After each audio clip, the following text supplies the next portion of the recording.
നമസ്കാരം, ഞാൻ മനോജ്. ഇന്ന് ഞാൻ പറയാൻ പോകുന്നത് എൻ്റെ മനസ്സിൽ തട്ടിയ ഒരു പെൺകുട്ടിയുടെ കഥയാണ്.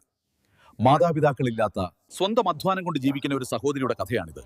അവൾക്ക് വന്ന വിവാഹ ആലോചനകളിൽ പലർക്കും വേണ്ടത് 50 പവനും 100 പവനും കൂടാതെ 5 ലക്ഷം രൂപയുമാണ്. ലോട്ടറി വിൽക്കാൻ നടക്കുമ്പോൾ ഞാൻ കാണാറുണ്ട് കയ്യിലുള്ള ടിക്കറ്റിലെ നമ്പറിൽ ഭാഗ്യം തിരയുന്ന മനുഷ്യരെ. പക്ഷേ ജീവിത പങ്കാളിയെ തിരയുമ്പോൾ അത് പണത്തിലും സ്വർണത്തിലും തിരയുന്നത് എത്ര വലിയ കഷ്ടമാണ്. ആ പെൺകുട്ടിക്ക് സ്വത്തുണ്ട്, അവൾക്ക് തണലായി നിൽക്കാൻ ഒരാളെയാണ് ആവശ്യം. പക്ഷെ വന്നവരെല്ലാം അവളുടെ സ്വർണത്തെയും പണത്തെയുമാണ് സ്നേഹിച്ചത്. അവസാനം അവൾ ഒരു തീരുമാനമെടുത്തു.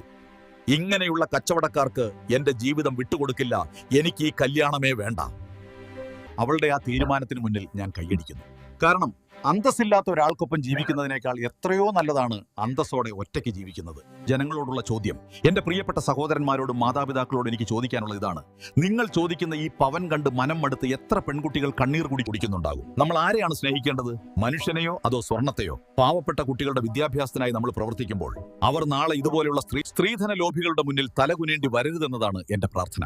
ആ പെൺകുട്ടിയുടെ തീരുമാനം ശരിയല്ലേ? നിങ്ങളുടെ അഭിപ്രായം താഴെ അറിയിക്കുക. ഞാൻ മനോജ്.